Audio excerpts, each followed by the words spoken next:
பச்சை பயிர் வறுத்துங்க அதை வந்து ஆற வச்சுங்க இப்படி அம்மி வச்சு நெரிக்கணுங்க, அரையும் உடச்சிட்டானுங்க. இதை புடச்சிக்கலாங்க.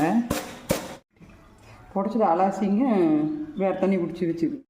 எண்ணெய் காஞ்ச முன்னாடி கடுகு போட்டுங்க, சின்ன வெங்காயம் கருவேப்பிலை வரமிளகா போட்டு வணங்கி வச்சுருங்க. கத்திரிக்காய் சொரக்காய் தக்காளி குழம்புல பொடி அறுக்குதுங்க. ஒரு 10 பேர் காயும் பருப்பு, அது 10 பேர் கூட்டுன்னு சொல்லுவாங்க.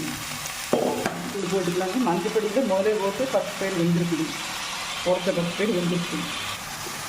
இப்போ நல்லா வெந்தோட பூரா எடுத்து ஊற்றி எல்லாம் இதே தட்டி ஊற்றி மூடி வச்சுருந்தாங்க. அளவாக தண்ணி ஊற்றி வச்சுக்கலாம். இப்போ தேவையான அளவு உப்பு போட்டுக்கலாங்க. இது வந்துங்க வெறும் சாப்பாட்டுக்கு சாப்பிட்றத விடுங்க பச்சரிசி சாப்பாடு பொங்க வச்சு சாப்பிட்றதுக்கு செமையாக இருக்குங்க, சூப்பராக இருக்குங்க. ரெசிபி பிடிச்சிருந்துன்னா இனிமேப்போ என்னன்னு சப்ஸ்கிரைப் பண்ணிடுங்க. மாற்றி வைக்கணும்.